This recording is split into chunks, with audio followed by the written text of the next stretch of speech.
Now it's time for Movie Friends with your hosts Michelle and Seth. We're talking film without pretension.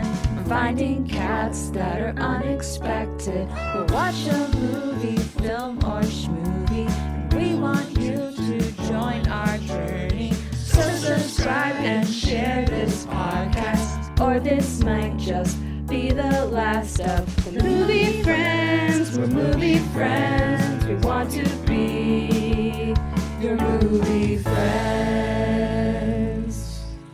Hey, welcome to Movie Friends. I'm here with my friend Seth Vargas, who is the newest member of the pack. And I'm here with my friend Michelle Rubenstein, who has no special powers but one: courage. Wow. If only. But that's a good power to have, courage. Yeah, Helps out our friend Bella Swan. it does. What's going on? What's going on, Seth? Well, listeners, I know we have some listeners that enjoy Big Brother. Oh, yeah. Mm-hmm. And so I finished the latest season, BB 27. Mm-hmm. And then I was like, I really want to watch the older seasons. Okay. And so Aunt was like, I'm interested in doing that too. So we started with season 2, which is from 2001, which is pre 9/11. Is that the one where they didn't know 9/11 happened? And they didn't tell them, or did they tell them? So I can't remember, and I don't want to Google it because I don't want to ruin it for myself. Like, I know the winner of that season, but I'm pretty sure they're in the house when 9/11 happens. So I guess we'll see when we get there. Wow. But it's such a joy to watch this show in the beginning of its origin, because it has evolved and changed so much, and this cast just feel like real people. Like, they're not trying to be influencers. There's no smartphones. It's pre 9/11. It was just a different time. Everybody smokes cigarettes, which is also so crazy to see. Anyway, that it's been very entertaining. So I would love to know, listeners, if you're a fan of Big Brother, if you have seen Big Brother 2. And I watched it in real time, but yeah, so send me an email. Wow, Please. you've just always been on the Big Brother train. Yeah. But anyway, how was Burbank? I've got 2 huge pieces of information to share this week. Yes, I flew out to California. I got to interview the great Brendan Walsh. Oh my gosh, for this documentary that I'm working on. Can I interject with nonsense? Yeah. Okay, so last week we spoke to Steve Sanders, Yeah. filmmaker, and I didn't bring this up during the interview because it's a good thing I didn't, but Ian Ziering, his character on 90210 was Steve Sanders. Okay. And then there was a character, Jason Priestley played Brandon Walsh on 90210. So Wow. anyway, nonsense, like I said, but You've been in a 90210 peripheral experience this week. I mean, I'm always there kind of, but okay. So you spoke to the great Brandon Walsh. Graciously graced me with an interview, and that was a lot of fun. So much travel, 4 airplanes in 2-ish days. Just so much time spent in the airport. Everyone was like, "What are you going to do in California?" And I was like, "Nothing." I literally landed in Burbank, walked a mile to my hotel. I got Jack in the Box on the way. That was awesome. Nice. Maybe the highlight of my trip, actually. Next morning, took a taxi to his studio, recorded there, took a taxi to the airport, sat in the airport for 7 hours, and then took a flight home. How were the airports with the government shutdown? I had that thought. I was like, can I fly? Right. Are there Were there a lot flyers? of delays or anything? By the way, when I got home, I saw a news story that Burbank Airport wasn't going to have air traffic controllers. And I was like, well, thank God I got in and out when I did. Yeah. Yeah. I heard that this morning, actually. So also, it was cool because even though I was in California for a brief amount of time, that's one of the only states that I haven't been to. So I need to redo my state map. But I think now, there's very, very few. I have maybe less than 10 for sure. Cool. States. Yeah. So very cool. Other big news is a tree fell on my car. Yeah. Yesterday I was at work, not in my car, and a tree fell on my car out of a ginormous parking lot with no other cars around. A tree fell exactly in my spot and crashed my car. So now I'm waiting to see if I have a car or not. I can't believe it. I also can't believe it. Yeah, that's pretty devastating. And But you know just what? Whatever. it is whatever. And you weren't in it and no one was in it, which is good. But it's also just, hey, this is annoying. I didn't need to deal with this. That's pretty much all it comes down to. It's just like, hey, look, I just need a car, and I had one, and I don't care. I don't have any like nostalgic tie to that car. Right. Anyway, We got an email. Email. All right, subject line is Armageddon. Oh gosh. Michelle when I said Armageddon, Michelle's eyes gave a look of the sound of the Law and Order theme song. Dun, dun, dun, dun, dun, dun, dun. It's true. Email says, is this the worst Criterion film in the collection? I'm going to say no. There's a lot of movies that I've seen that I did not like. And I would rather watch Armageddon instead of those. Yes, this is a bad movie.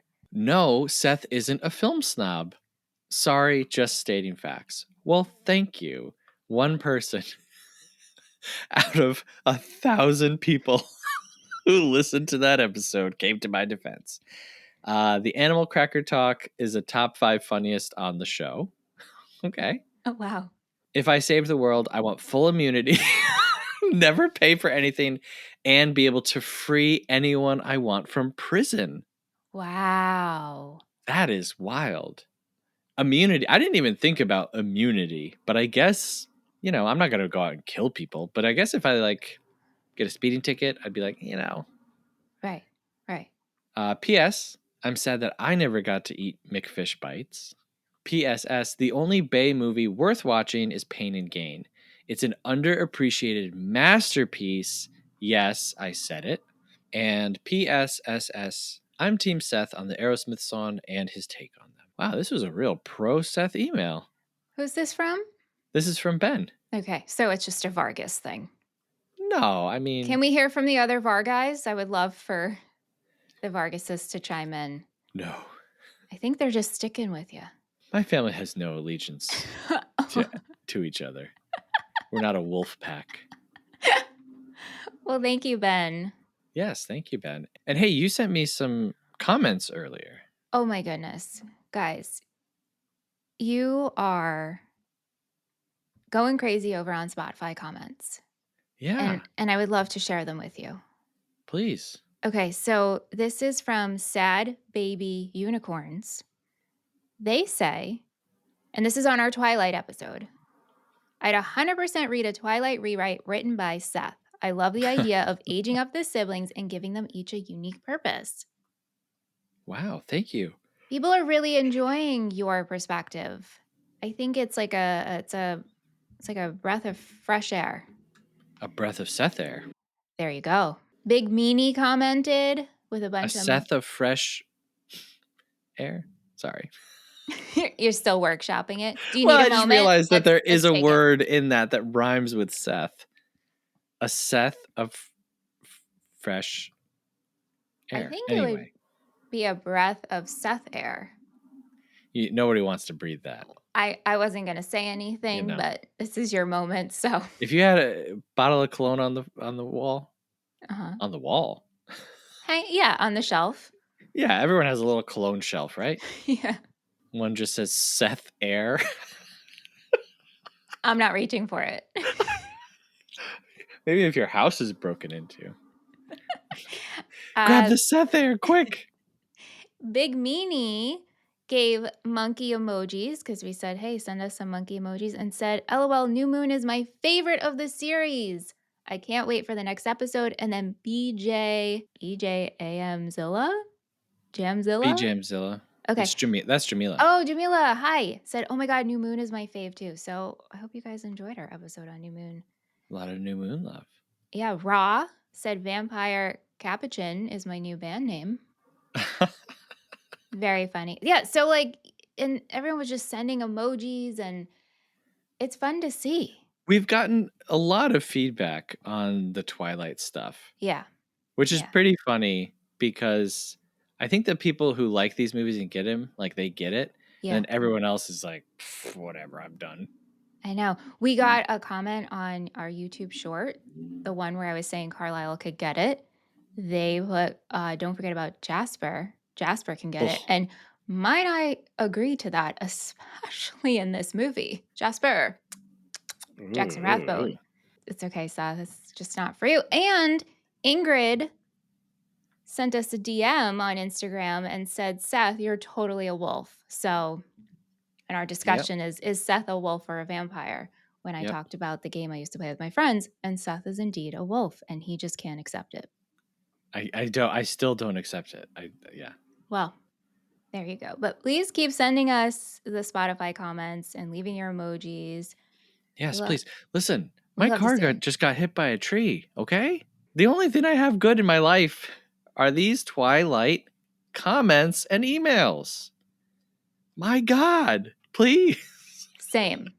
Honestly, We need we're this. not gonna go into what Michelle's spiraling about, but these comments give me life. So Yes. we love it. Well, we're gonna talk about the Twilight Saga Eclipse from 2010 today, but before we do so, Seth and I are going to write down what we think the other is going to rate this movie. How you feeling this week with guessing for me, Seth? I might be more confident than I ever have been before. I'm serious. Wow. The only thing kind of deterring my confidence is hearing so many people say that they really don't like this one. So you might fall into that camp. I don't know. I'm gambling. I'm gambling one way or the other. Yeah. All right, I'm locked in. I am also locked in. All right. The Twilight Saga Eclipse from 2010, directed by David Slade. We have a new director. Mm-hmm. Yep. Screenplay by Melissa Rosenberg. Cinematography by Javier Aguirre-Sarobe. Composed by Howard Shore. Edited by Art Jones and Nancy Richardson. Costume design Tish Monahan. Starring Kristen Stewart, Robert Pattinson, Taylor Lautner, Xavier Samuel, Jackson Rathbone, Nikki Reed, and Bryce Dallas Howard. Seth, you want to make a campfire and read us our summary? Absolutely. Victoria is back with a vengeance alongside her newborn army of vampires. As they make their way to Forks, the Cullens and Colette tribe must work together to keep Bella safe. Meanwhile, Bella cautiously navigates her feelings for Edward and Jacob as one threatens to overtake the other, like an eclipse. Beautiful. I want to start off with a text message you sent me a couple of days ago. You said, Does it say, "Oh my God, a tree fell on my car"? not that one. This was before that. Oh, you said, last night I sat up straight in my bed and yelled while watching Eclipse. Yes, I did. This can go in so many ways. Mm-hmm. And what you were screaming about, I don't know if you were screaming at certain parts, when Mm-hmm. you finished the whole movie, at David Slade's directing, how Mm-hmm. technical he is. Like, what are we screaming about? I'm screaming on a frickin' mountaintop Again. when Bella Swan says, "Kiss me." Yeah. And her and Jacob kiss. And then Bella Swan sheepishly shrugs back to Edward. And it's just like, I'm here. Okay, hey, what's up? Uh-huh. I could not believe my eyes. It's this internal battle of loving two people Mm-hmm. and the levels in which she loves them at the same time. Yes. It's Yeah. like the poem that starts the movie about the world ending in fire or ice. And she's divided between the cold one and the warm one. Right. They're in their meadow, Mm-hmm. and Edward just is pushing the marry me. Yes. And Bella's like, no, change me. Yes. And that's pretty much what this movie, the dialogue between them is, "Marry me, no change me. Marry me, no change me." But I wanted to ask you first, how are we feeling about their chemistry? Edward and And Bella. Bella. Yeah. Third movie in. These actors are comfortable. We have different director. Do you think their Their chemistry has gotten better? chemistry, And interesting. and Yes. Yes. I think that their chemistry has gotten better. okay. Do I like all of the choices that all three characters make? No.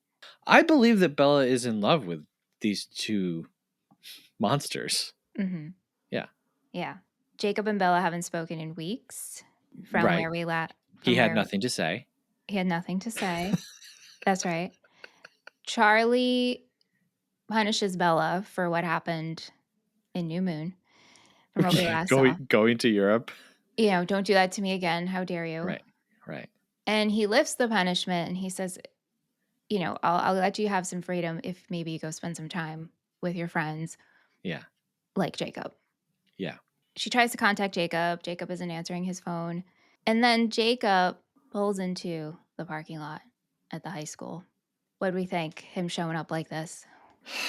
I mean, he's very cool, you He's know. so cool, right? He's so cool. We get the music for his intro begins while Edward and Bella are still in their car. Hmm. And then it reaches this big swell, you know, as he turns to the camera in his tight shirt.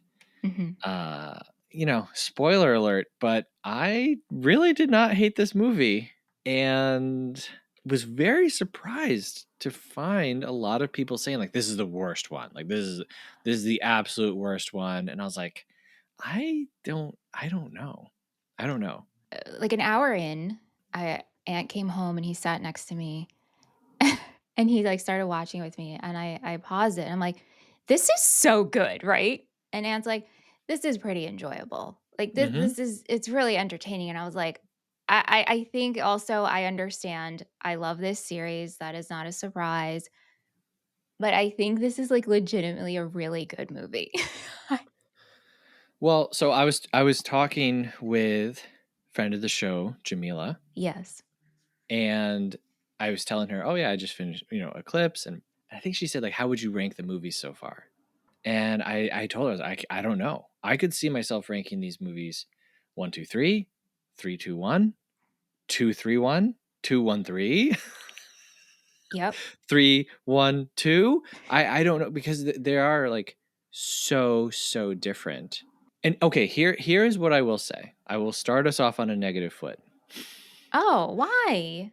I'm imagining a person who like I don't know, they're at the doctor and they have to take their socks off or something. And they're like, "Oh, what's wrong with your left?" That's my negative foot. Here's what I will say. Eclipse, these movies get better technically and they Mhm, get performed better. But mhm. there's something so special about Twilight, the first movie, in its oddness, where this just feels like a normal Hollywood movie. Yep. And so going from 1, 2, 3, you see such a big difference. But I was like, okay, but if all of them were like this, I would have almost no interest in them.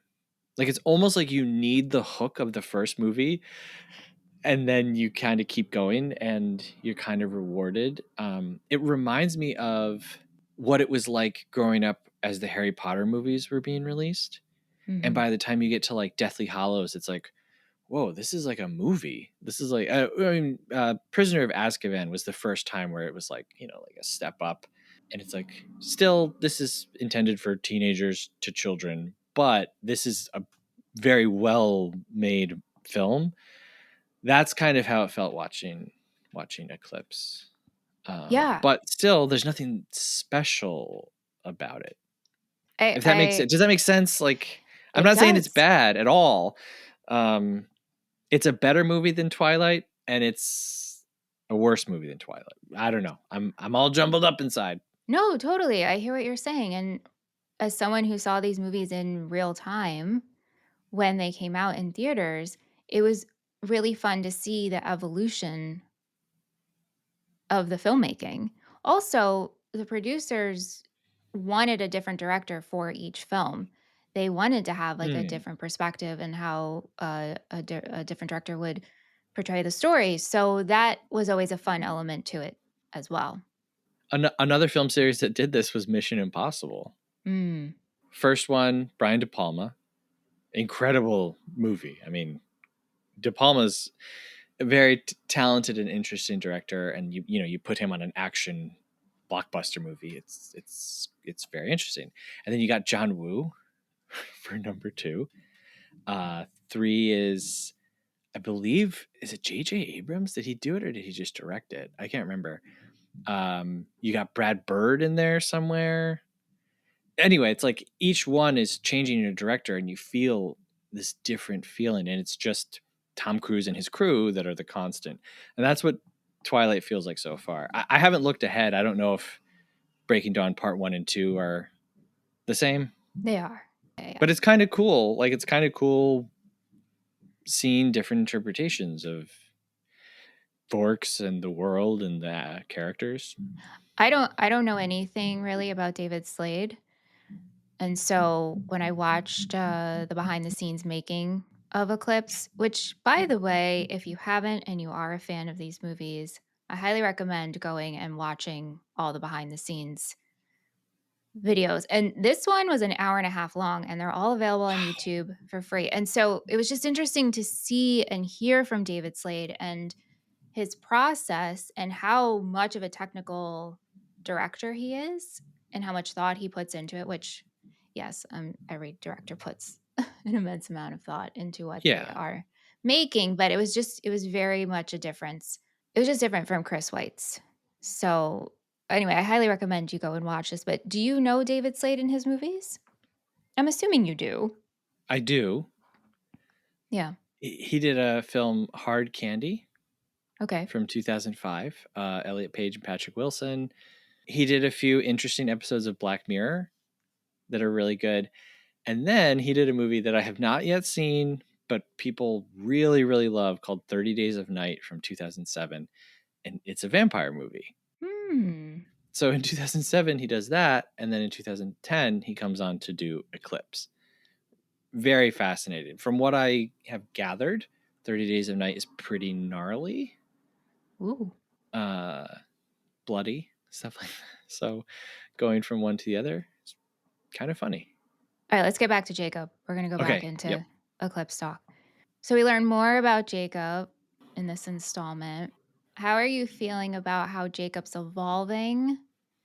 Or is it really just Jacob's intense, I don't want to say aggressive, but his feelings for Bella, towards Bella? I know I'm the right one. I'm not going to give up on you. You will realize. How are we feeling about this mentality? Yeah, I went back and forth on Jacob. Okay, I'm going to tell you right now, I've watched Eclipse almost 3 times I in the love it. last week. It's great. Wonderful. On first watch, I just hated him. Like, I hated Jacob throughout this entire movie. Did you hate him but understand him? No, I Okay. was like, you cannot kiss someone because you think it's right. Like, Yeah. I'm sorry, Jacob. Like, you've completely lost me. Yeah. And then just, Bella's kissing Edward, and then she comes over to him, and he's like, hey, beautiful. Like, just throwing everything he can in Edward's face all the time, telling Bella that it would be better for her to be dead Yeah. than to become a vampire. Like, I was like, wow, Jacob is horrible in this movie. And it was such a shock because he was so cool in New Moon. Mhm. And then I slept on it and I thought about it the next day, and I thought, okay, but these vampires are undead. They are not alive. I think their hearts don't even like beat. He loves Bella and cares for her, and he thinks that she is essentially committing suicide. Or, this would be like if you had a friend who had a very severe addiction to drugs, and you were just, so eaten up inside because you wanted them to be free of that addiction. At one point during this movie, Jacob says like, oh, he already has his hooks so deep inside of you. Like that's his perspective on it, is that like something evil is happening to Bella, that she's being controlled into making a decision that she can't unmake. I think that it's Jacob's approach that's wrong in this movie. Obviously, like I said, you can't kiss somebody. Mm-hmm. But Bella does love him. And I think that Mm-hmm. makes a big, big difference. She is choosing Edward and the vampires and the Cullens, but she's still, I mean, I don't know if I'm off base. I think that the movie does plainly show you that she loves two men at the same time. Yeah, that's exactly right. Yep. And that is what's happening. Yes. So imagine yourself as Jacob, and hey, you are younger. You're a young kid. He's not a grown adult man who can think and process things. So he's got his age, and then you have the whole werewolf thing, and they keep talking about how werewolves are hot-headed and can't control their emotions. Okay. So the woman you love, who loves you back, is about to end her life. Right. How would you react and respond? Right. And not only that, but they just spent all of that time together. Mm-hmm. Like when Edward's away, they reconnected their relationship, and now like that's being torn away. So when Edward left Bella, we get that scene where she's in her depression chair, and it's like so good, and she's screaming. And when Bella comes to the wolf house, the boys are joking around, but they're like, oh, maybe now maybe now Jacob will stop complaining about Bella. And I wish Bella would call me. I wish she wouldn't. He's going through what she went through in the last movie. We just don't see it. That's right. So Yeah. we just see all of his anger and his poor decision making. So I really gone back and forth. It's so hard because he's such a jerk. Like he's such a jerk. Yeah. What about you? I love Jacob. And so I'm pretty much where you're at after you have slept on it. And so, like, I understand what Jacob's going through and that Bella loves two people at the same time. It's just which one is more, it's just the different level of love. Mm-hmm. Jacob explains to Bella about imprinting. Yes. Yeah. So we meet Leah, who is Harry's daughter, and Sam dumped Leah for Emily. And Yes. Sam imprinted on Emily. Yes. And so Jacob explains this to Bella about what imprinting means. And so Bella's like, Did you imprint on me though? Have you imprinted on anyone? And he says something along the lines of like, no, like you would know. Yeah, he says like you would know, and I'm still me. Right. So it gives it kind of like an idea of, I mean, I don't know, you would know, but like it kind of gives the feeling of like what Edward went through when he first met Bella, where he was just like so overwhelmed. Yeah. But that's weird that Jacob has it imprinted on Bella. So what's the point? If you're a werewolf, what's the point of falling in love with someone if you haven't imprinted on them? If it's just going to happen to someone else? Well, we'll get there. I don't know. Okay. Okay. I'm like, how do I All right. answer this? Yeah. Okay. All right. Because we'll get there. that didn't make any sense. That didn't make any sense. Yeah. And I get it. Like, I guess they're really playing into like a dog. Like when a dog just makes a connection with you, and then it's like, no matter what, I'm gonna follow my human around, kind of a thing. Yeah. But I don't get it. I don't get it. I don't understand. Who has he imprinted on if not Bella? You know what I mean? Like, Well, he hasn't imprinted yet. He hasn't imprinted right. on anyone yet. But like, okay, but then like, how does the imprinting happen? Like, Yeah. because he's like, you just see her and your whole life has changed or whatever. It's like, all right, so is Jacob gonna imprint on Alice next movie? You know what I mean? Like, it's like, Well, I know. I right, just can't. right. You'll see how That felt like a loosey goosey rule, if you ask me. Before we get to the tent scene, I just Mm-hmm. want to talk about Edward and Bella. Mm-hmm. Edward is all marry me. I'm a gentleman. Yeah. And Bella decides that she wants the change to happen after graduation. Edward takes it upon himself to book her a ticket to go see her mom, Very Renee. kind. Very kind, which I love this. I love this scene. Edward goes with her. Okay, so here's my one little, I don't know if we want to call it a gripe, but I feel like Edward and the Cullens were in sunlight in this movie, but just not direct sunlight. Did you feel this way? Because even if he's in the sunroom in Florida, wouldn't he glisten a little bit? Listen to me. David Slade came in and said, we're not doing any of that. No, he did sparkle though. He does He sparkle in the sparkles meadow. one time. No, in the meadow he sparkles? Yes, I don't think he sparkles. I don't think he sparkles in the meadow. He sparkles when he's standing on top of the mountain before the fight begins. I think he's sparkling twice. I'm pretty sure he's sparkling in the meadow when they're kissing, or like when they're like nuzzling in the Okay. meadow. Anyway, it might not be direct sunlight, but we have like diffused sunlight, and I'm pretty sure he would have We're at sparkled. graduation during But the day. we're in Florida. Sunlight is just pouring in on the whole crowd. Anyway, what did you think about this scene when Bella goes to see her mom and her mom gifts her the quilt of all of the t-shirts of places that they traveled to? What'd you think of this?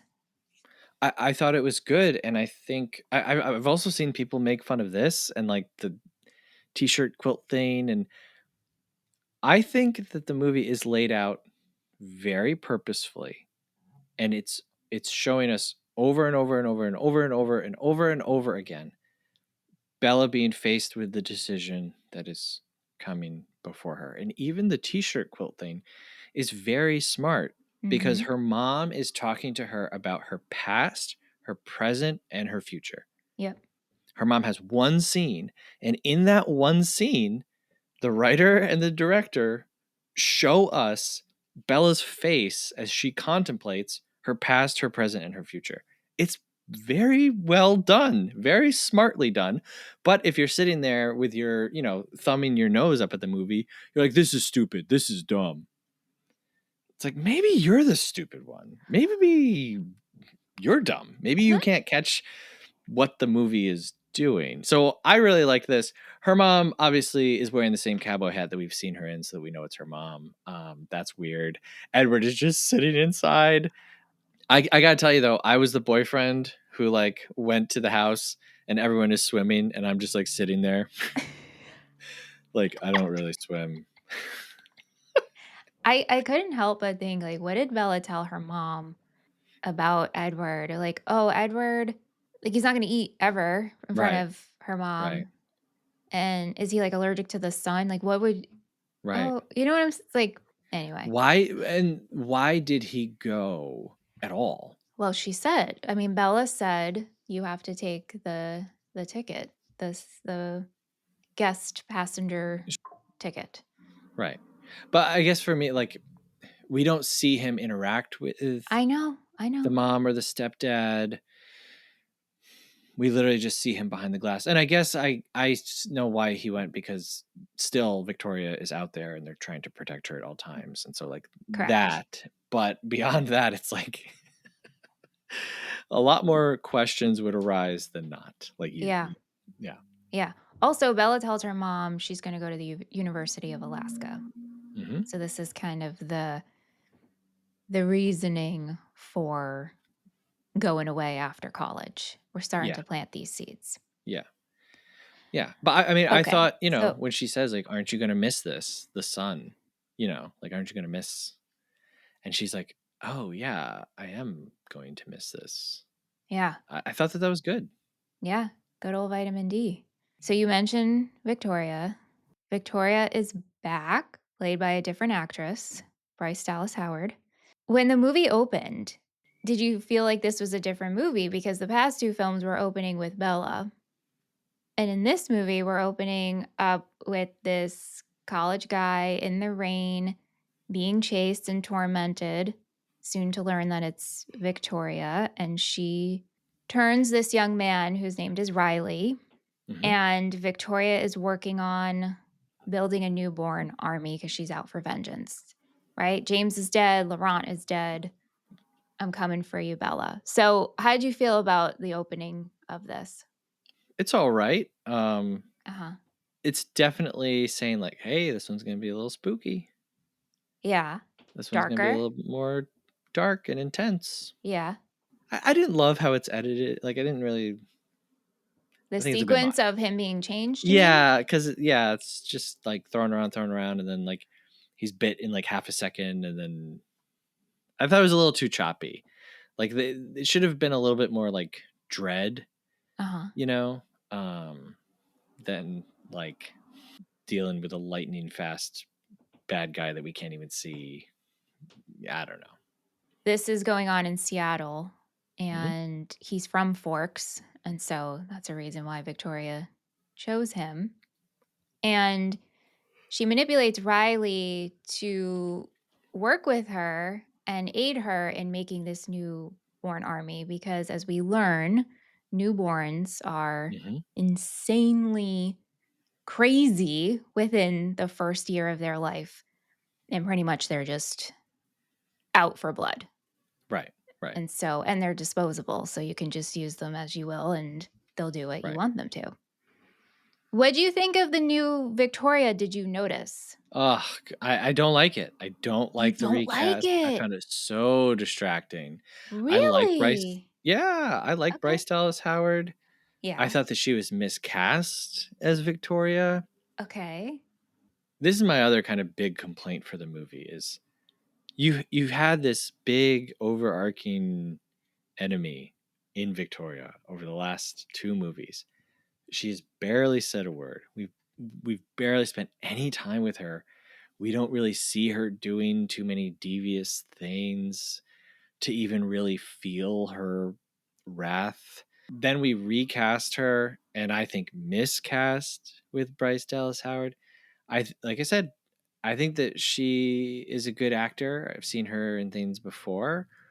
She doesn't have any of the same presence that the other actor for Victoria had. Yeah.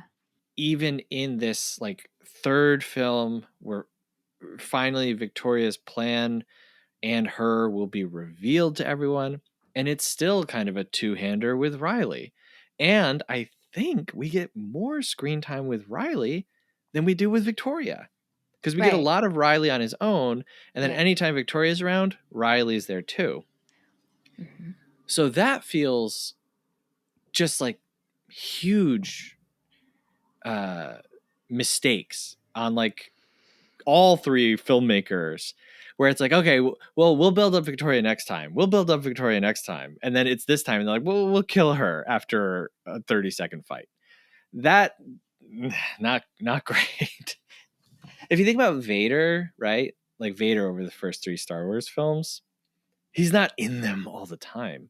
But you feel him, you hear him, people talk about him, and it's very like intimidating and he's scary and his presence is felt. In this, it's like Victoria's just always an afterthought. I don't necessarily feel that way, Okay. but I hear what you're saying. Mm-hmm. I mean, we can't have her always around because no one knows who's creating this newborn army. And that's what's the genius of Victoria, right? Because she's manipulating Riley so much, where Riley's her puppet and she's the Mm-hmm. puppet master. And so, really, it's Riley who's in charge of them, but it's just coming from Victoria. So, we can't see her all the time. Plus, the Collins know she's still out there, which Edward keeps from Bella, by the way, and Jacob is the one to tell her. Right. Right. But the Collins, the ravine scene, they can't catch her. Right. They needed Edward because he's fast. Well, yeah, and they just needed more of they needed Bella because she's out for Bella, but Right. Right. And to your point, there is the whole other pulling of the strings behind the curtain, which is the Volturi who are like, hey, we're just going to let this happen and uh-huh. we're going to be real hands off and like wherever the chips fall where they may is fine with us. It's like I just need like I just want more Victoria and I want it to be the same actor. I get it. I mean, from what I've read and from what I've heard on interviews, it was a scheduling conflict. Mm-hmm. Mm-hmm. Bryce and Rachelle actually had dinner together. They met up and they spoke about the characters. There's no animosity between them, but I agree. Like, what kind of schedule? I guess you're on a tight schedule, and so What I heard was that they shot this for like 3 months and that she couldn't be there for 10 days. I've And so also they heard dumped her. that. So yeah, That seems real crappy to me. so I don't know. I don't know. Yeah.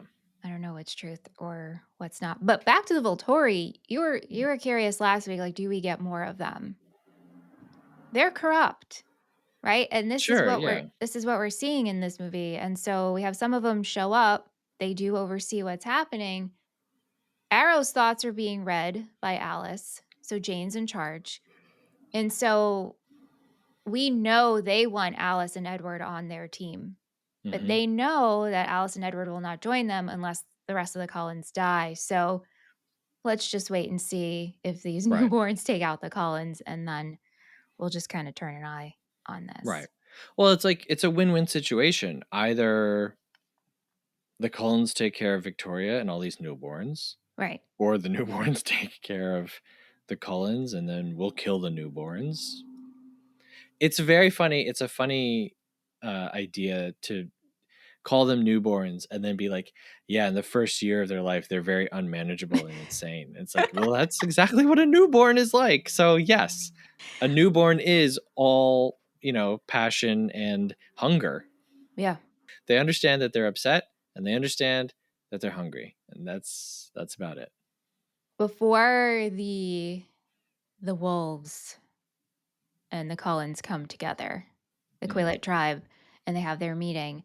In school, we have some very short school scenes, but this one kind of all like threw me a little bit.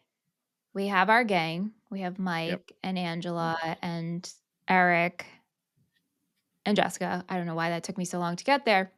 They're sitting down, and then Bella and Edward sit at the table with them, along with Alice and Jasper.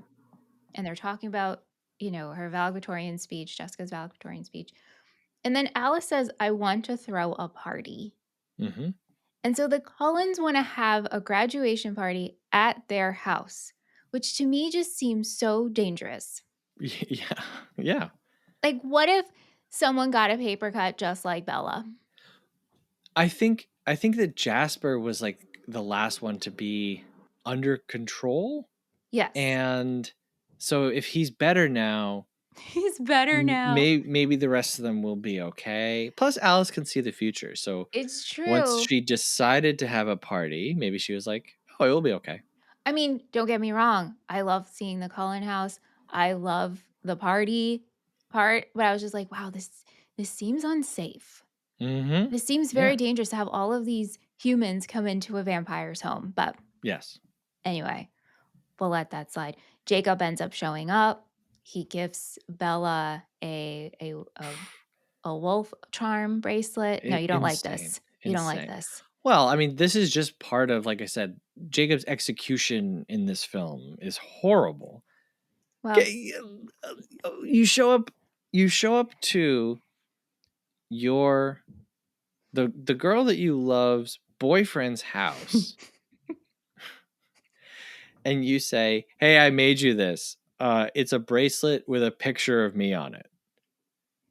it's Is essentially what he is doing. It's a wolf, but he is the wolf, and so yeah. that's crazy. But it fits with what Jacob is in this movie of I'm Yeah. going to keep showing up for Mhm. you and showing what you can have. Right. But him being there facilitates the Cullens having this discussion of, okay, Victoria's coming, the newborn army is coming. Can we work together? And Right. so, which I think is a great scene when we have the wolves meet the Cullens and Yeah. Edward translates what's going to go down. I absolutely love this scene. Yes, and I think Jacob saying, "We're in immediately. I wasn't asking you for permission. I don't care if we get hurt as long as we get to kill some vampires." Right. Yeah, all that's great. Hey, you know what? We're doing things. We're not just having shots of two people longingly look at each other in pain. That's true. Wheels are turning. Things that have been set up for 2 movies are happening. That's why I really don't understand why people are like, this is the worst one. I don't understand it either. I'm like, this is the one. I wrote in my notes, in the first one, Edward is weird. In the second one, Jacob is cool. In the third one, they're both weird. Things that have been being set up for 2 movies are now finally all starting to come about. And in fact, like, this could be the ending. If Victoria is, 1, 2, and 3, we end with a big battle. Everyone comes together. Bella makes her final decision. You tack on a little thing where she turns into a vampire. Story's over. You don't even have to have her turn. You don't. Like, it could be assumed. Like, if we were to end the movie here, end the series here, not to fast forward to the end, but she's like, I'm setting the day for August 13th, month before my birthday. And she gives the speech of like, I've never felt stronger than when I'm with you or in your world. Like, I finally feel seen, right? Mm-hmm. Yep. We just have to tell Charlie, now give me that ring, because Edward does propose to her. So we could end there. Right. And that would be a happy ending. Yeah. But we don't. We do end in like the exact same spot where We 2 do. ends. And that's also kind of frustrating. We do. Yeah. We do. But there's a lot of good stuff. I mean, look, if you're not in on the soap opera story of this, I love this person, I love this person, they hate each other. If you're not in on it, then sure, all of this is garbage and nonsense. But if you're in on it, hey, this is good. I don't know, this is pretty good, man. Yeah. Probably the highlights for me for this in this movie is learning about Rosalie's backstory and learning about Jasper's backstory. So I need to know, what do we think of Rosalie's backstory, and does this make sense to you of why Rosalie is the way she is? And same thing with Jasper. It's kind of amazing because the movie's like, hey, you want to know some backstory? Well, here's one really cool one, and then one really insane one. See, like, I look at that as like, wow, this is really sad. Oh, Both it's are like horrible. I'm just saying so it's well sad. done. It's well done. And Okay. it explains the character. Yes. Yeah. Rosalie's backstory does make her behavior around Bella and her attitude towards Bella all make sense. It makes why she's been so much more concerned about their safety make more sense.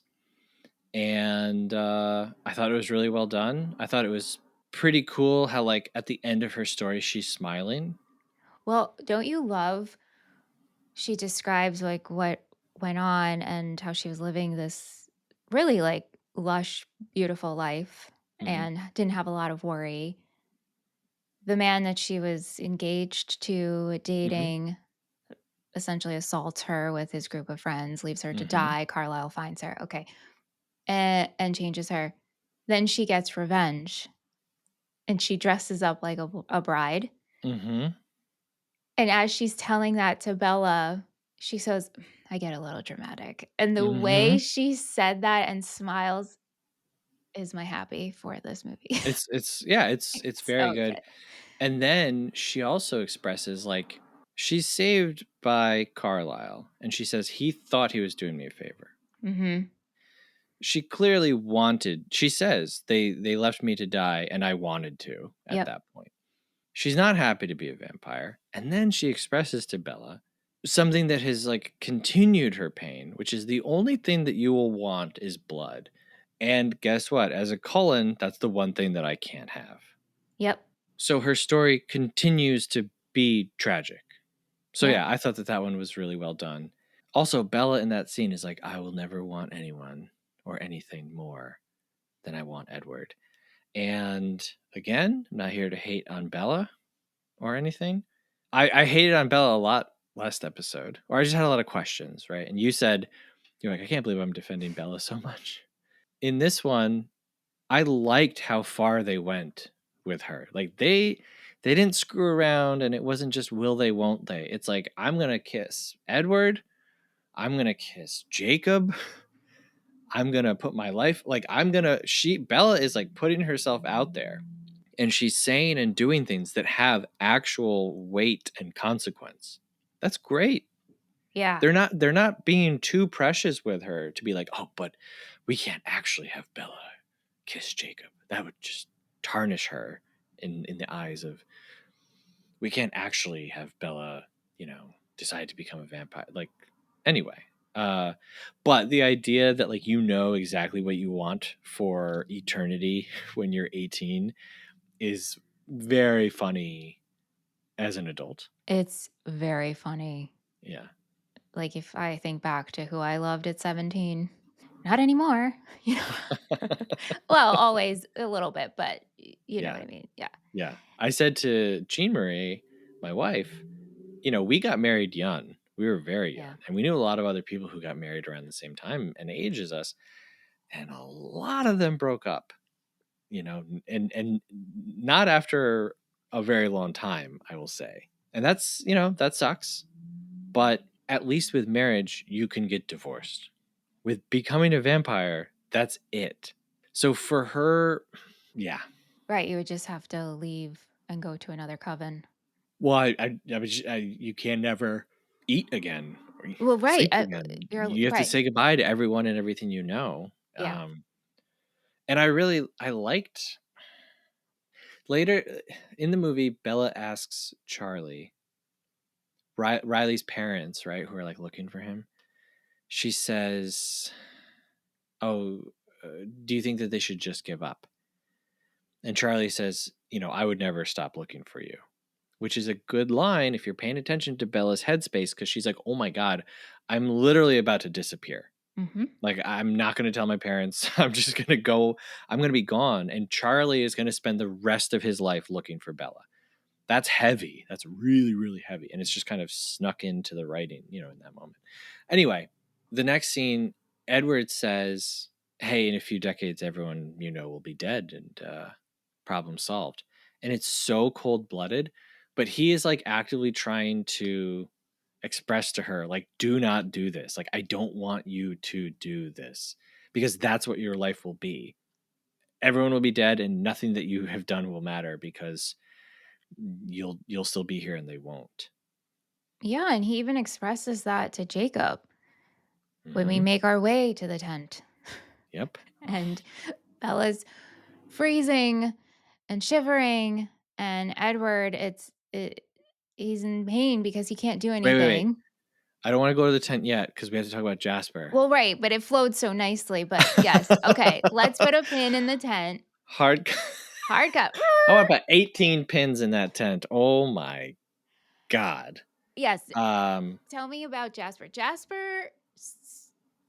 I love Jasper so much in this movie. It makes sense for him. I love his backstory. No, Seth is shaking his head. No, you better not have a bad thing to say about Jasper. What do we got? Give it to well, me. Jasper has also just kind of been very one note over the last two movies. And now Yeah. suddenly it's like, it's the Jasper show. I was so scared for many of these characters, knowing that we're like heading towards a big battle. I thought Uh-huh. Emmett was going to get killed in the Yeah, beginning. Emmett, come on. I mean, come on. No. I thought, a lot of times when, okay, when you start paying attention to how stories usually go, Mm-hmm. you'll notice, and I hate to ruin most movies and TV shows for you folks, but you'll notice that when a character who didn't get a backstory or didn't get a monologue or didn't get a touching moment, when they get one of those, usually they're about to die. So for me, I was like, well, Rosalie's going to die or Emmett will die. And then we'll see, it'll be more impactful because now we know what Emmett means to Rosalie. Or Jasper's about to die because we got his backstory. Somebody's about to die. Leah, somebody. Well, we did. We did get poor Bree. Oh, so sad. Who? Bree Tanner. The newborn that Esme and Oh, Carlisle. I Okay. don't care about them. All right. Well, that was sad. That's I mean, yeah, a bunch of newborn vampires do die. no, That's true. but Bree was different. She realized and was like realized to the point where I don't want to do this. I'm being forced. This is not something I Yeah. wanted. Yeah. Okay, Yeah. continue your rant. That was a good. Now, what I was talking about with Victoria, how we needed more setup. That was a great setup for the Volturi being villains. Yeah. Mm-hmm. Is we have the Cullens doing the Cullen thing and saying, hey, you come with us, right? Yeah. You're going to be okay. And then Volturi just stepping over them and then being totally powerless to stop it. Mm-hmm. That's good. Mm-hmm. Jasper's a Confederate soldier. He was. Yeah. He was. And times change and people can change. What a freaking choice, Stephanie Meyer. Wowie wow. Then he's brought into a coven where he is used for his military strategy. Mm-hmm. And he's basically a trainer of soldiers and then dispatcher of them. Yeah. I thought that was also really, really dark. Yeah. It could be its own movie, honestly. It maybe doesn't feel as dark as Rosalie's because it's not something happening to Jasper. It's something that's happening through him that he's helping to facilitate. But it's still really dark to be like, oh yeah, and Jasper used to murder kids for his coven. And Jasper did this for years until like the 40s. He decided to leave, and then that's when he found Alice. Wow. Because Alice pictured him coming. And so then they got together. So yeah, I mean it's pretty dark, but you know what? Vampire stuff is dark. Very dark. Yeah. So yeah, I had a thought as I was watching this one because it's so much more produced and like technically better. I was like, Twilight seems like when the friends, like a friend that you grew up with, starts some kind of like artistic endeavor or something, and you just kind of can't take it seriously. You support them and you love them. And you're like, wow, that's so great. But it's like you'll never see them the way that like their fans do. Yeah, I'm forever Twilight in my friend group. Or for me, when you have kids, and like so many parents, they just don't respect their kids. It's like no matter how old you get, no matter what you've done in life, how capable you become, your parents will always be like, oh, you're doing that? Are you sure? It's like, yeah, I'm an adult. I'm older than you were when you had me. But there's just something about some parents will just never see. And so that's what these movies are like. When you start with the first one, I don't think you'll ever be able to see these movies as anything other than silly. So when you see Rosalie's backstory and Jasper's backstory, it's like almost like you can't connect to how dark and how serious it is because these are the Happy Meal toys. Like who gives a crap? You know what I mean? It's like it's never going to be good to some people. Well, yes, to some people. Yeah. Or those who take it seriously. Anyway, yeah. In my notes, I wrote Rosalie whoa. And then I wrote Jasper no. How did you like Jasper training the Cullens? Like, this that is was how stupid. it's done. What? Come on.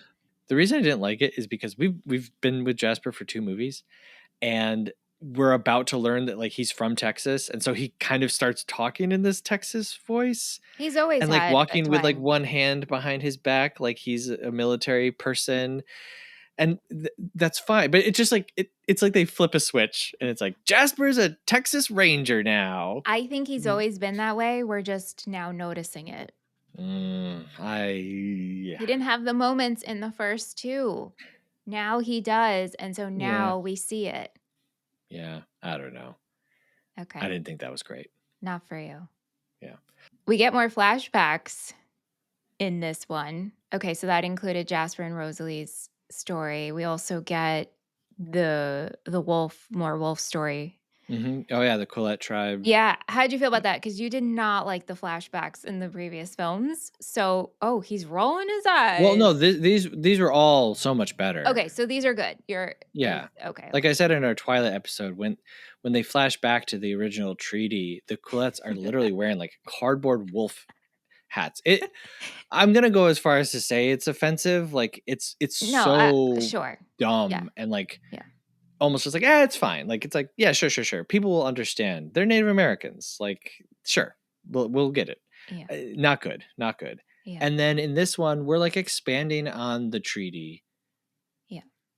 And my complaint in the first Twilight was like, this treaty is very stupid because they killed one deer one time. And by the way, these vampires are so fast. Why did they just stand there as the Coulette walked up on them, standing around this deer? Like that's garbage. It's one of the worst parts of this whole series. It's horribly done. So this one makes a lot more sense. So I think that they're righting some wrongs here. Mm-hmm. Yeah. Okay. So we have the plan where we have to get Bella away from where the showdown is going to go Can I cut down. you off one last time? Yes, go ahead. So just drive the ship. Just No. drive the ship. I don't want to pass this over. When Jacob kisses Bella and she punches him and breaks her hand. Yeah, punching a wolf in the face. Mm-hmm. Well, I just put in my notes. I was like, I don't think that this has anything to do with Jacob being a wolf. I think that this is just what happened on set when Kristen Stewart punched Taylor Lautner in the face. Because he's just so muscular. It's like, you know what? I probably would have broken my hand if I punched Taylor Lautner right in the jaw. I'm glad she punched him, though. Yes, absolutely. That was necessary. Yeah, you cannot listen, folks, if you're out there. Don't just kiss a woman, okay? No. And good on Edward for being like, hey, if you ever touch her again without her consent, I'm going to kill you. And Jacob is like, she doesn't know what she wants. And Edward's like, okay, well, how about this? Next time, wait for her to say the words, which of course is setting up the kiss later. But Right. he's precisely right. Yes. I do like when Bella goes home and Edward and Jacob are having that discussion outside the house, and Charlie comes out and Charlie's like, hey, what's going on? And Jacob's just like, I kissed Bella and she Yeah. punched me. And Charlie's just like, oh, okay. Yeah. Hello, police officer, Chief Charlie Chief Swan. Yeah. I just assaulted your daughter and she broke her hand fighting me off. Wow. But I'm going to stand here and be mad about it. Yeah. Insane. Okay. Yeah. I'm done. I'm zipping my lip. No, I'm glad Much you brought like that you up. zip the flap of a tent. Well, before we get to the tent. Oh my God. Now she's cutting herself off. No, it's just like we have to have this plan where we have to get Bella away because Alice sees that Riley and the newborns are making their way to Forks, right? And so we just have Jacob carrying Bella so much in this movie. As if she can't walk all of a sudden. Why? Like, why does this happen? Because it doesn't even happen like in the heat of the moment. They're coming now. Quick, run. Because also it's her scent and his scent, and I get it. But like they're trying to, so she has to be carried. But then the Collins go out to feed. I know we're almost at the tent, guys, I promise. But the Collins go out to feed, and Alice is like, but Bella, you can go to the house. And you could be with Edward. And I guess because she's with Edward at the Collin house that it's fine. But this is where Bella's like, before I change, I have one request of what I want to do as a human. Right. Oh, yes. Oh, yeah. How did we forget about this? We can't forget about this. Yeah. Like, we need to bang. I need to know what this feels like as a human. Right. Make love. Is that the nicer thing to say? I personally hate that. I do too. Phrase. Yeah, I do too. It's like, okay, she wants to experience this as a human, right? Yes. And so Edward's like, I can't. And they start to kiss, but then he's like, no. And then he says, I'm a gentleman. And if you were around when I was a human, I would have courted you and all the things. And then he pulls out the ring and says, will you marry me? So I was like, was that the plan all along to propose to her? You've been asking her to marry you this whole time. Yep. I think so. Yeah, I think because he's like, oh, I made you a bed. Like we go to Edward's bedroom. Yeah. Which the first thing that Bella really notices about it when we first go there, she's like, there's no bed. Right. And so he's like made her a bed in his bedroom. Right.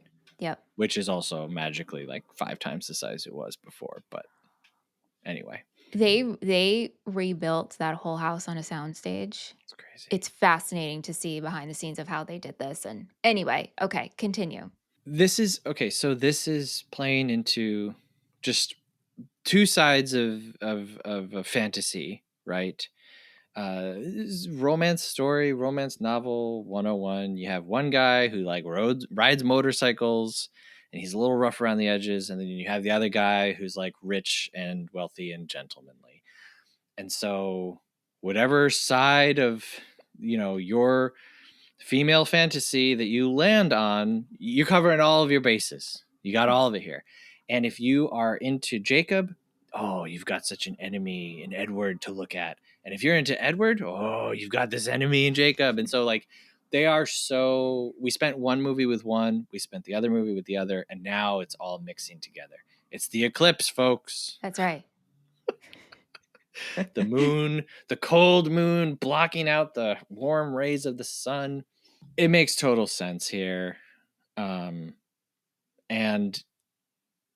a lot of people like make fun of Edward in this scene because he's like, Wait, can put your I clothes need, back I'm going to on. cut you off here. Sure.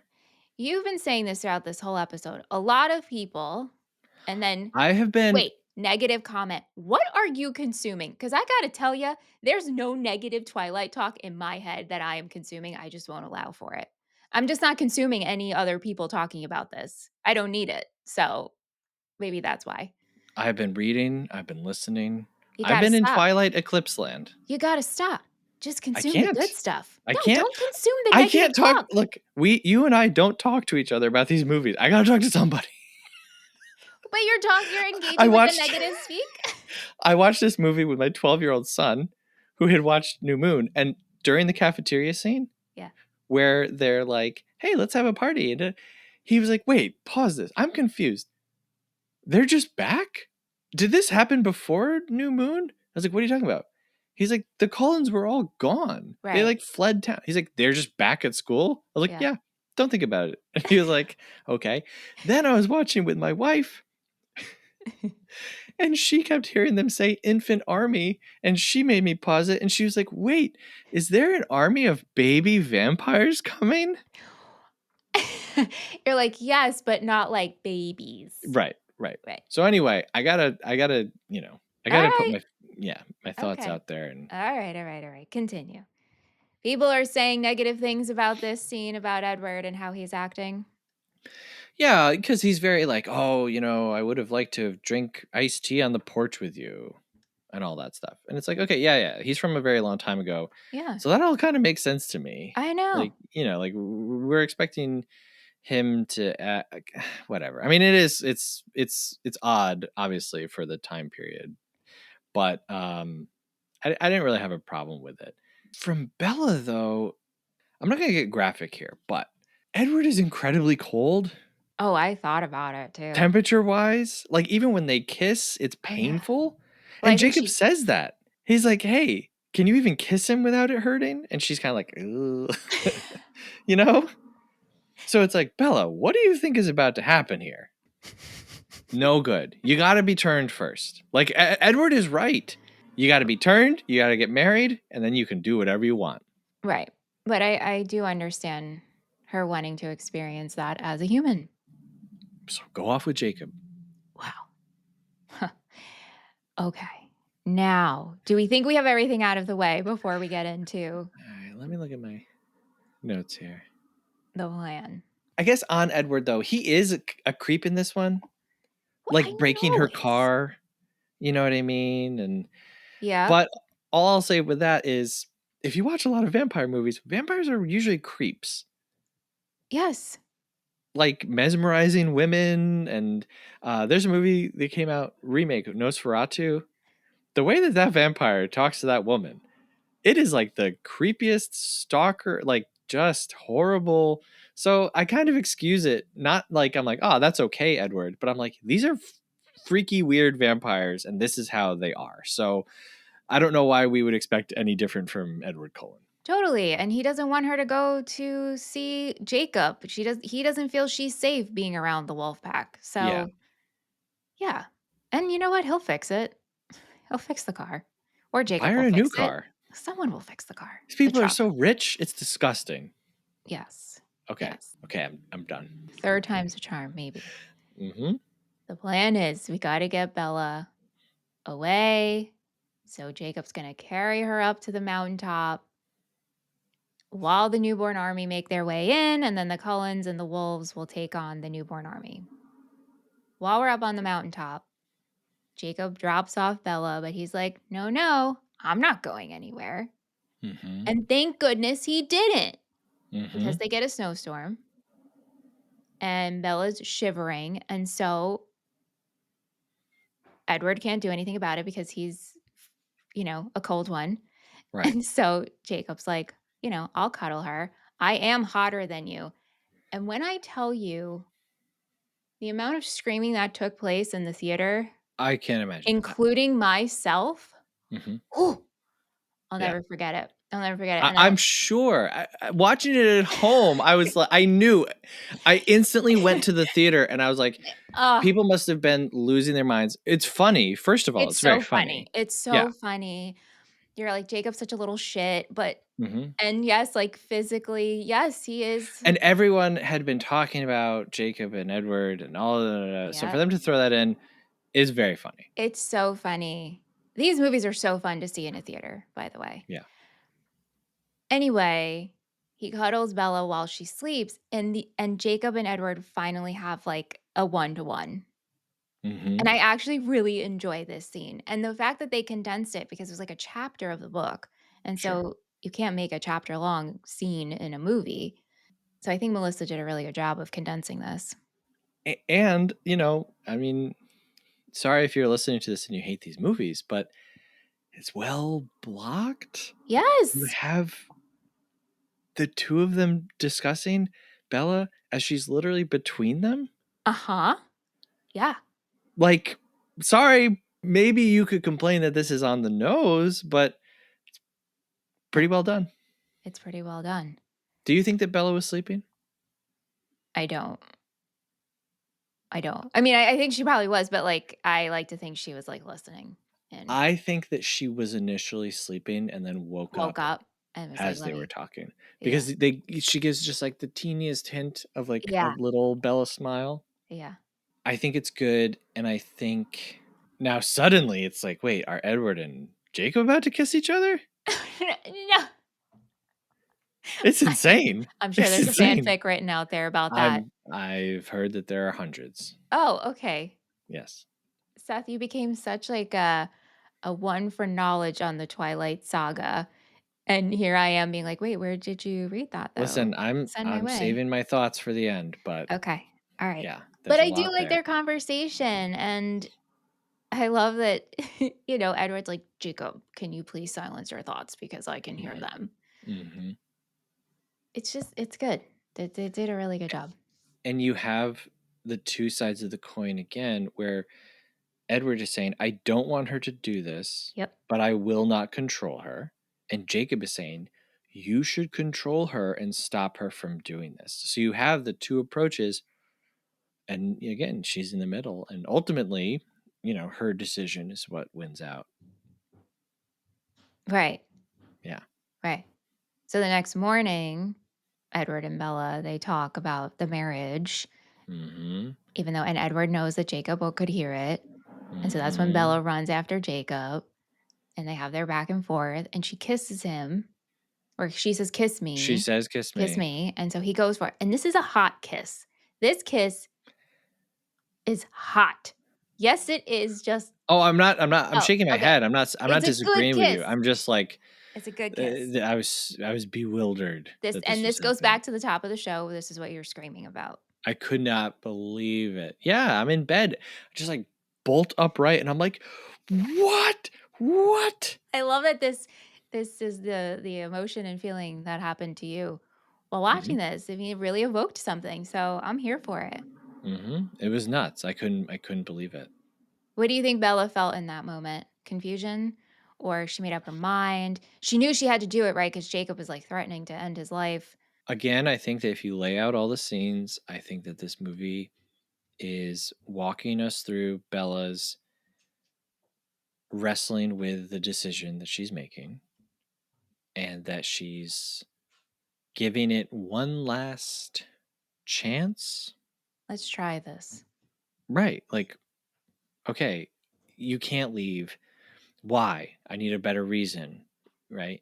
And I don't think that Bella fully expresses it, but I think that she's like, hey, if you leave, like, I don't have another choice. I don't have another option. As long as you're around and as long as we're friends, that other option is kind of there.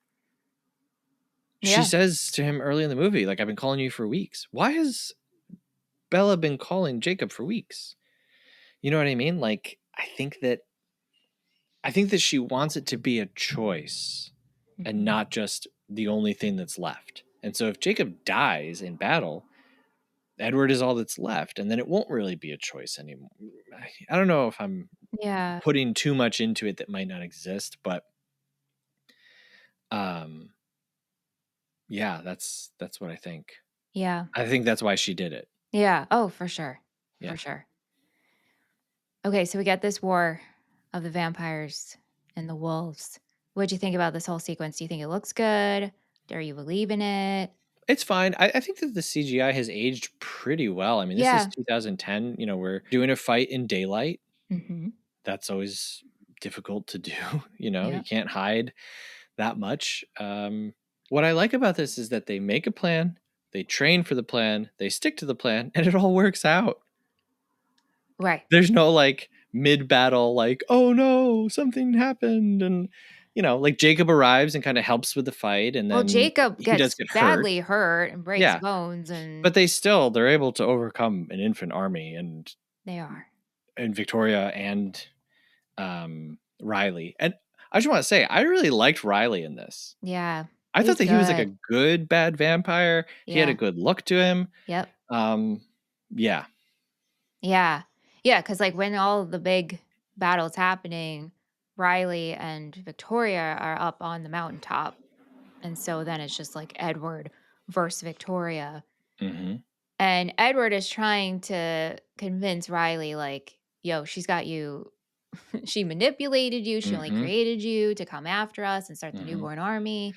That's when you have to say, like, as Edward, you have to say to Riley, I can read minds. I'm telling you the truth. Think of a random number and I'll tell you what you're saying, what you're thinking.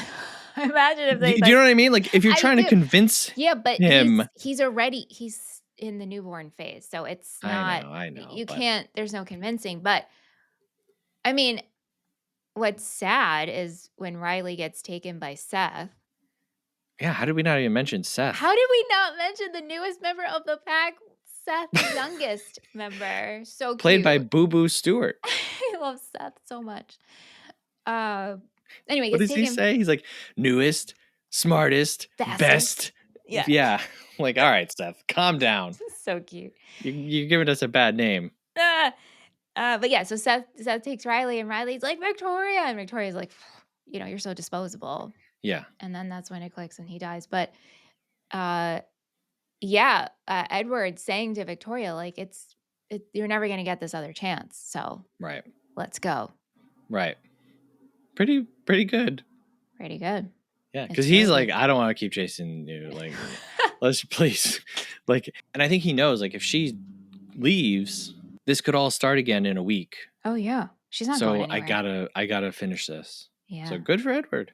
And he does, and we get the wonderful, your favorite, snapping of the neck, pulling the head off. The chomping of the neck. Well, yes, but then we remove the head. For half a second, I was like, is he about to vampire a vampire? What happens then? No, let's just break. Yeah. It's great. And then burns. And then burns her. That's how that goes. Okay. I have a question, though. Sure. When we're in Seattle and all the newborns are acting a fool, one of the vampires just runs up behind another one and, like, smashes his head and he dies. Yeah. So are vampires really all that indestructible? Like, could Carlisle just be walking down the street and he gets hit by a car and he dies? Like, breaks easily, right? I mean, I understand that a vampire is very strong, but all it took to kill this vampire newborn was to hit him in the head, and his head caved in. Yeah. So, yeah, if the Cullens are in a car accident, that's certainly the same amount of force as a vampire punch. It's a great question. It's a great Because question. all of New Moon was like, it's so hard for a vampire to die that you have to be killed by the Volturi. It's the only way to commit suicide. And now I'm like, I don't know. I think a vampire could just jump off a mountain and die. Oh, certainly. Certainly the impact of that. Yeah. Oh well. Don't think about it too much. Yeah. Okay, so Jacob gets hurt and Bella goes to see him. Carlisle helps Jacob. And I love that Carlisle and Billy shake hands. That was really Yep. nice to see. Very good. And Bella has a nice meeting with Jacob. And I think this is when Jacob is like, okay, I get it. Yep. I don't want to get it, but I get it. And also, like, I need time. Right. So I'm in pain, please. please, I can't. Oh, one thing we have to mention. When Jacob was carrying Bella, he talks about how he was supposed to be alpha Yeah. and just decided, I don't want to do that. Right. I didn't get this. I didn't understand what was happening here. Not my thing. He brings up his own little triangle that he's a part of but not a part of between Leah and Sam and Emily, because they can all hear each other's thoughts. So it's like just the Wolf Channel group chat happening 24/7. We've all been there. When you're part of a love triangle that you're not even involved in. Oh my gosh. Like, can you leave me out of this? You're the kickstand. You're honestly the kickstand of it. Oh yeah. gosh. Yeah. And like we said, but we get the ending. Bella and Edward are back in their meadow. We set the date. We set the date for the wedding, August 13th. It's As coming. if nothing has happened between two movies. We're just back. But you know what? I kind of like that they have a meadow. And I kind of like that they have like a place. It's like their spot, right? So we know fine. what this symbolizes. And I like that Bella says, like, the hardest thing now is we got to tell Charlie. Yeah, I'm curious where that, like, does Bella say, like, hey, I'm getting married and turning into a vampire? Like, do her parents ever, obviously don't tell me, but like, do her parents ever even know? Like, because I feel like I wouldn't tell them that I was going to become a vampire, but I would have to tell them after. Like, I have to be like, hey, I'm a vampire now. I mean, because think about it, right? Like, if you went through the change and you go through your newborn phase and then you learn to live with the public of immortals, right? Mortals. Yeah. If we were to show back up, like, you look different. Your family would be like, wait, what's going on with your eyes? Yeah. Why are they gold? And don't touch me. Because, I'm really cold. Like, you would only have to wear gloves or visit in the winter or something. You'd have to tell them. Yeah, well, how would you tell your family? Imagine going home to your parents and all your siblings and just like, well, I'm a vampire now. Yes. Yeah. I mean, you'd have to sit them down and sit them down. Say, I'm a vampire. Yeah. And they'd have to believe you. And right. Because, like, in any other vampire story, maybe you wouldn't. But in this one, again, Stephenie Meyer has removed, like, basically every part of being a vampire. In fact, in this movie, we see Edward's reflection in a mirror. So, like, even that little part of... So, Bella can sit out in the sun with her mom if her mom knows that she's a vampire. Yeah, right. Like, she doesn't have to actually lose anything other than, hey, when you hug me, you'll be really cold. And I'm not going to eat at Thanksgiving, but I'm still going to be here. Right. So I would tell them just so that I could still be around them. Yeah. The budget for this movie was $68 million. Okay, so we've gone up 18 million from the last one? Mm-hmm. Okay. It made 693.6 at the box office. Okay, so a little less than the second one, but not much. A little bit. Just a tiny bit. But not much. Has a 46 on Rotten Tomatoes. Okay. 2.7 on Letterboxd. Okay. 58 on Metacritic. It's not a part of the Criterion Collection. It's not in the National Registry. Your boy Ebert gave it 2 stars. Oh, so we're up. We're up from... Okay. Mm-hmm. Yeah. And the production days for this one was from August 17th, 2009 through October 29th, 2009. Let's go into our happies and crappies. It's time for happies and crappies. Happies and crappies. It's time for happies and crappies. Happies and crappies. What's your happy and crappy, Seth? You can go first. Okay, my happy is getting to learn more about the Cullens and getting a better backstory for the treaty. My crappy is, and I know that you said you disagreed with me on this one, but just the sudden switch in Jasper, like him being so silent and just like a stone for the first two movies to where now it's like, actually, he's from Texas and he's got a whole bunch of personality. Wow. My happy is getting Rosalie's backstory and Jasper's as well. I don't have a crappy. I've been trying to think of one, and the little gripes that I had, you guys already heard about, like the sunlight and them Right. being, stuff like that. But They just don't. They're done. They're like, like we're moving on. We they got a story to still tell. sparkle in like full on sunlight. Anyway, I don't have a crappy. What do our friends have to say over on the internet? What do people say? Are people saying internet? Are they saying online? Do they say Twitter, Instagram? Do they say social media? What do people say? I think heard they say this all of it. online. Yeah. Okay. Britt Chavez Hey, Brett. at Britt Chavez says Eclipse is the worst in the franchise. Melting face emoji. No. The quote unquote love triangle ran its course. Bella's wig, new Victoria, Bryce Dallas Howard, is too sweet to play her. And I agree with that. The vampire army, all bad. I do like getting the backstory for some of the Cullens. Mitch blew my mind with that Alice tidbit. Mm-hmm. And then she posted the gif, I am hotter than you. Well, I can't believe I'm saying it. I disagree with Britt. Me too. Would I ever be in this boat in my life? No, I didn't think, but I know. here I am. Same. Uh-oh. The wig thing, though, I did notice the wigs are still just bad. I didn't know that Bella was wearing a wig this whole movie. I also didn't know that. Yeah. Oh.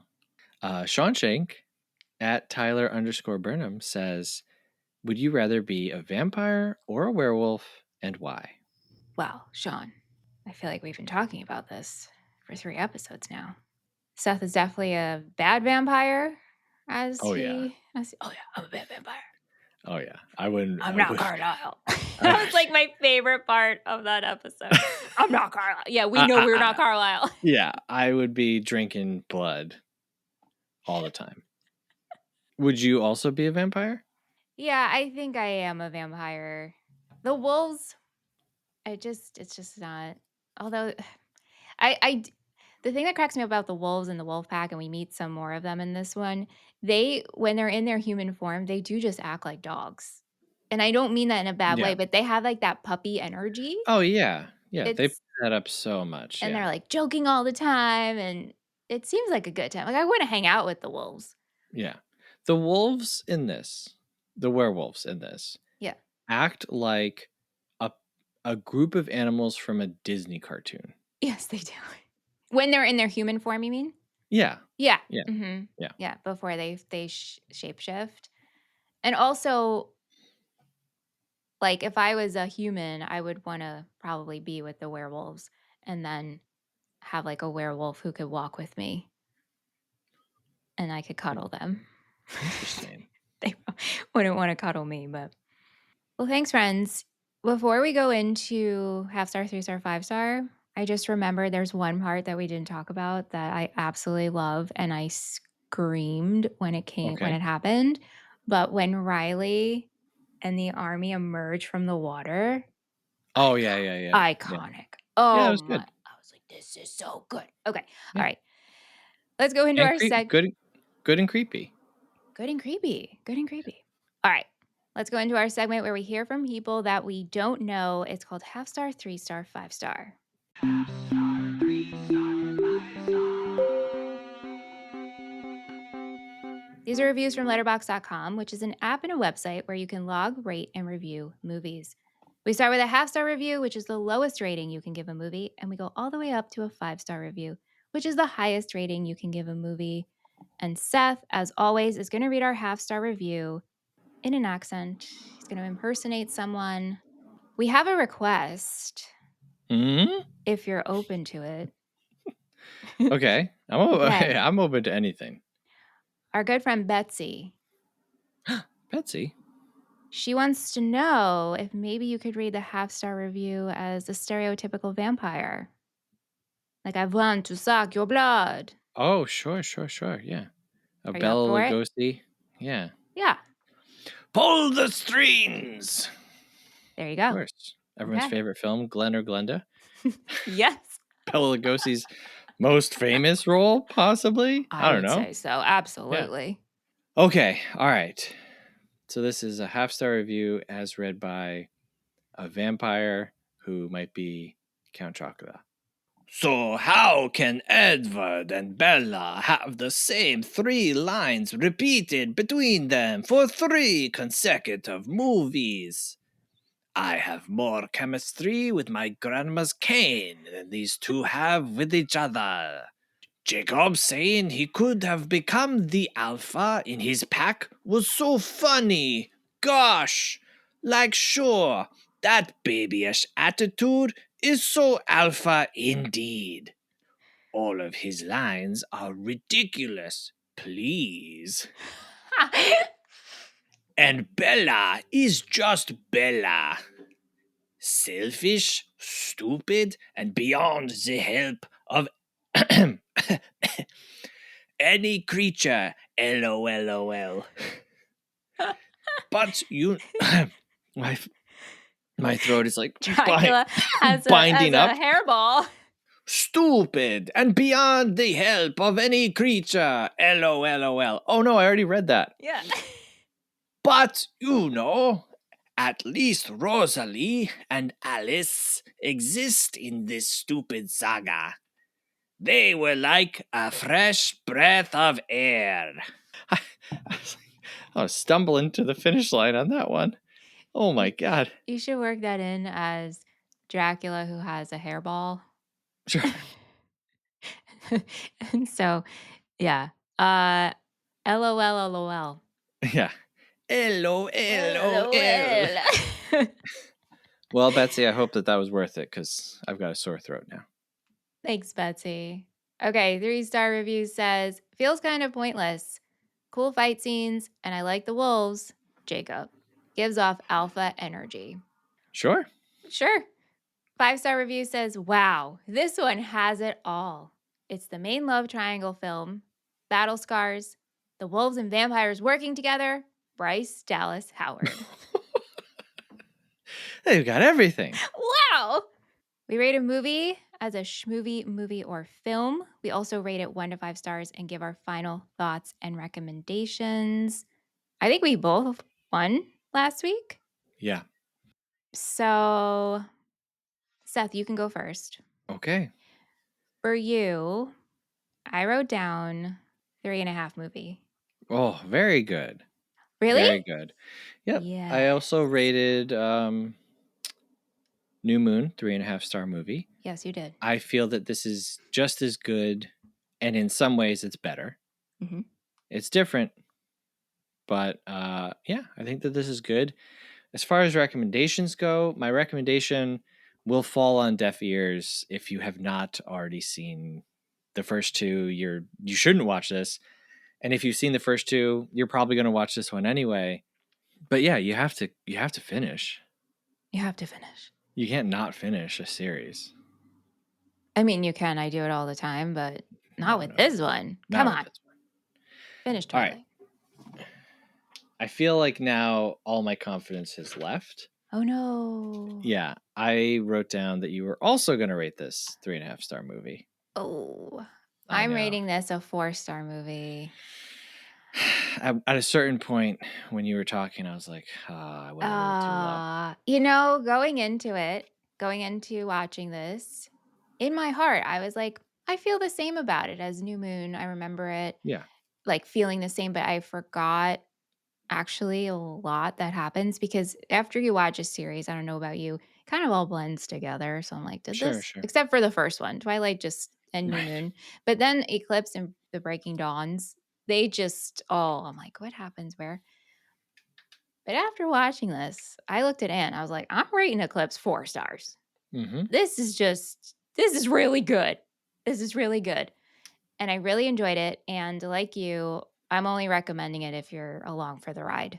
Don't just pop this one in because it'll be lost on you and you'll probably dislike it. So Yeah. don't do that. Don't do that. Yeah, I gotta tell you, we do this show together, and each week, we bring different movies to each other, and sometimes we like stuff, sometimes we don't.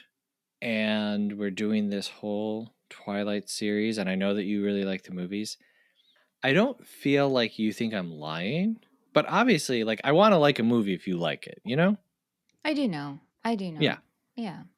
of course. Like, if your friend shows you something, you don't want to be like, I'm going to go into this with a bad attitude. You know what I mean? You want to, but I got to tell, so I say that I'm prefacing what I'm about to say with that like, I'm not just like lying or pretending. I got to tell you, I'm kind of becoming like a Twilight truther. Like, I genuinely am shocked at how these movies are received, and I think that they're enjoyable. I think that they're fine. I think that beyond the first one, they're well made. And if you don't like I said, if you're not into a soap opera type thing, don't bother. But if you are, there's nothing wrong with these. Yeah. And like Ant said last night, he's like, I'm probably not gonna pop this on just for me. He's like, but if you had this on or if you wanted to watch it, he's like, I'm down. These are Yeah. enjoyable movies. Yeah. And I was like, yes, Anthony. Like I would love to go see one of these in theaters this Yeah. month because they're all in theaters. I don't know when that's gonna happen for me, unfortunately, but they're just they're just a good time. So Yeah. I'm happy to hear that, Seth. I'm Yeah. happy to It hear that. reminds me, over on Patreon, I did a series with my mom on all the Fast and the Furious movies. Yeah. And I did that because she really likes those movies. And I went into it like, this is not going to be good. And the same thing happened by the end of it. I was like, these are very ridiculous, but there's no harm. Like, what is the harm Right. in Twilight existing or liking it? Yeah. There's none. And they're fun to talk about, I think, anyway, because vampires and werewolves, Sure. as far as we know, aren't real. So we Right. can talk about what we think we know about them or how they're portrayed in this movie. Hmm. It's a fun discussion, I think, Yeah. anyway. Yeah. And like, that's what I'm saying. I'm right there with you. Cool. Like, if I started this month or series out kind of tentative or trepidatious or whatever, I don't feel that way anymore. Good. Like, I'm in the Twilight ride. I'm in the Twilight zone. Sweet. Awesome. Does this movie pass the Seth Shell test? The Seth Shell test is our spin on the Bechdel test. This movie must contain something tangible that is impressive, whether choreography, production design, or a practical effect, and it must have a runtime that is justified by its content. This is a yes, yes for me because I think the choreography of the fight scenes are very impressive, and especially watching the behind the scenes of making this movie, how they all got together and trained for weeks before and Mm. watching how they train and they're on their magic carpet, Hmm. treadmill and running as fast as they can and throwing the punches and it's very impressive. So, and I think the runtime's great. Give me more. I'm fine with it. Just in watching the movie, like, I didn't see the behind the scene things. I'm sure everything you're saying is correct. Just in watching it, I'm kind of like a no on the, choreography, production design part. The runtime is fine, though. Mhm. What I will say, though, like I said, the CGI, which we don't count, I know, I right? think it's held up well, and I think it's a big improvement on 2, which had really questionable CGI and like the Edward ghost and Yeah. yeah. Yeah. Hey, if we don't have questionable CGI to you, we'd love it if you give us a rating and a review wherever you're listening. Like we said earlier, hey, leave us a comment right on Spotify, please. It makes Michelle's day. Come on, to see this. You can also send us an email, moviefriendspodcast@gmail.com. Let us know what you thought about Twilight Eclipse, what you think about the next movies, the previous movies. If you would be a vampire or a werewolf, let us know. You can also support the show, patreon.com/moviefriendspodcast. $5 a month gets you access to all of our additional episodes, our patron-only Discord. You get to vote on upcoming episodes and monthly themes. And hey, you get ad-free episodes. So as you were listening to this and we were interrupted by ads, you don't want ads. Come on. Ads are the worst. Woo. I mean, we like them because... Woo.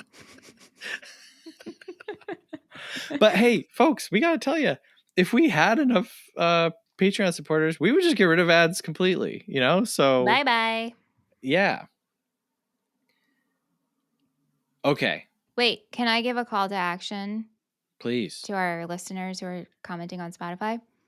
I would like you guys to comment either a wolf emoji or a vampire emoji, and that way we'll know what you're deciding to be.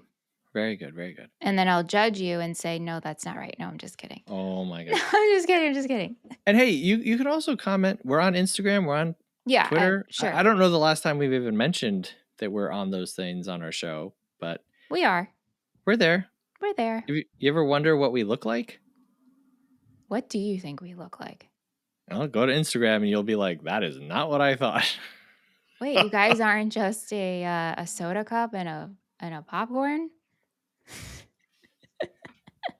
That's actually pretty funny. That is really funny. If we ever went to a party together, that's how we'd have to show up. There you go. Yeah. Okay, next week, guess what, folks? Michelle is gone. You have a special guest next week. Is this heartbreaking for you to be gone during like your favorite month of the year? Yeah. Also, the fact that like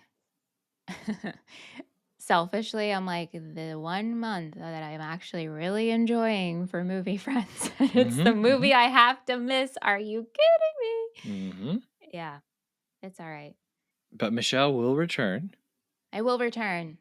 Yes. And you're in great hands. You're in great hands next week. Yes, next week for the Twilight Saga Breaking Dawn Part 1, we'll have a special guest on the show to help me tackle the beginning of the end. I know.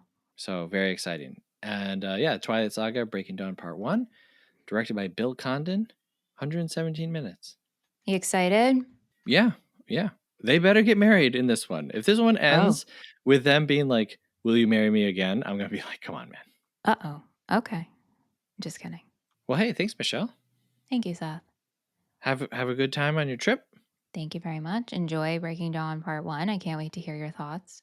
Wow, you'll get to listen to an episode. Yeah, that's how I'll have to catch up. I'll have to be like a casual listener, how someone feels every week. Wow.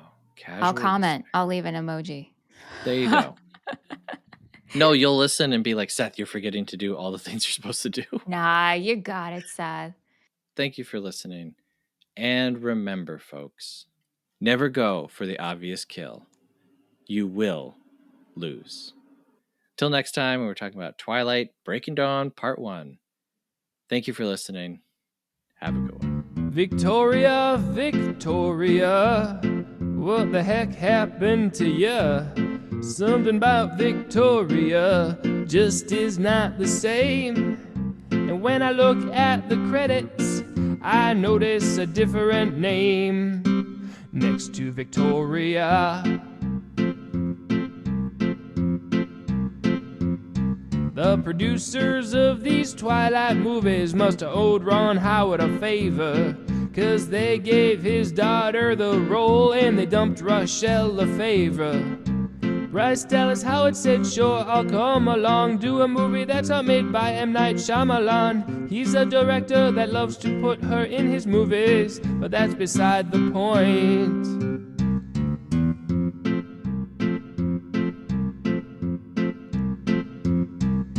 Bryce Dallas Howard seems so kind and nice and pretty and chill. It's weird to see her angry and violent and trying hard to kill. But it doesn't really matter as long as you don't stare. Bryce and Rachelle look alike and both got red hair. Ultimately, not many people really care, except for poor Rachelle.